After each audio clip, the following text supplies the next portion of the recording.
Rokaw. I'm an associate professor of horticulture at Cornell University, and we want to welcome all of you to this workshop on public gardens and community revitalization. You know, for someone who has been in the public garden field for as long as I have, you learn that one of the most important traits to have is not your horticultural knowledge, it's not your HR or financial knowledge, it's your ability to be flexible. And today, this workshop has called for considerable flexibility. There should be two more individuals sitting at the panel in the front of the room. Unfortunately, Maitrey Roy, the executive director of Bartram's Garden, is not going to be able to join us, but has sent a PowerPoint, so later in this workshop I will magically transform into Maitrey Roy, which is quite a transition. Also this afternoon, we had hoped to have Duran Chavis, the Community Outreach Coordinator for Lewis Ginter Botanical Garden, and Duran tried heroically to get up here in time for today's presentation. He, like many people, wound up being stuck in East Coast airports and will not get here until this evening. So, keeping our fingers crossed, we will have Duran on as our second presenter via Skype, and we'll see how that works. I just want to make a couple of additional housekeeping announcements before formally kicking off the workshop.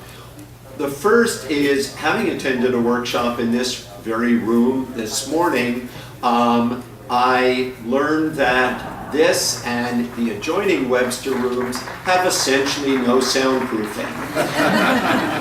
So I and my fellow panelists will be speaking in a loud voice to drown out our neighbors.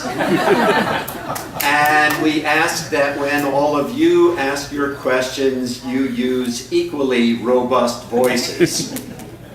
Also, this session is eligible for American Society of Landscape Architects, ASLA, continuing education credit, and there is a sign-up sheet and evaluation forms in the back of the room, and if you do fill out the evaluation form, you will receive a certificate of completion.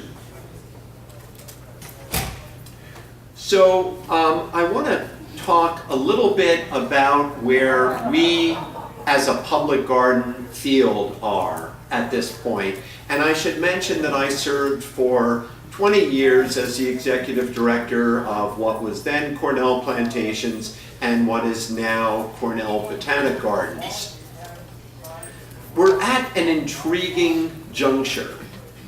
Most of us have survived the Great Recession of 2008, 2009, and have both grown and learned from that very difficult period. Many of us are now in positions of greater strength and greater stability.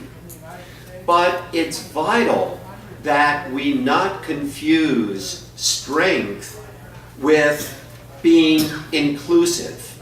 And it's important that we not conflate stability with sustainability.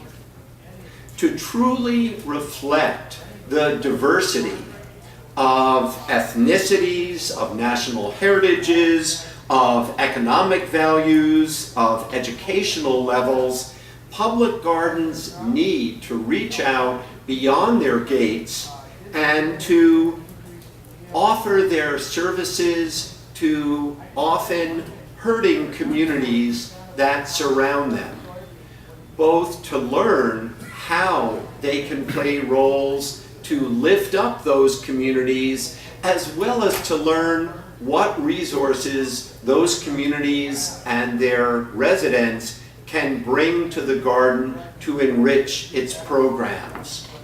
Hopefully, our presentations this afternoon will directly address how public gardens can be more effective in breaking down that garden grate, figuratively if not literally, to have true impact on their communities. Our first presenter this afternoon is Dr. Katja Neves, who is an associate professor of both sociology and anthropology at Concordia University in Montreal.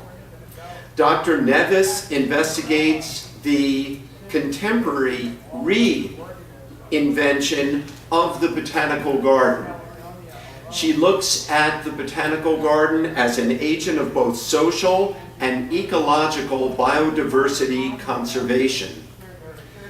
Through her research, which I highly recommend that you read her papers, Dr. Neves has demonstrated that embracing social roles such as integration, food security, social justice, and equity is as important as engaging with plant ecological matters. So with that as background, I would like to introduce Dr. Katja Neves.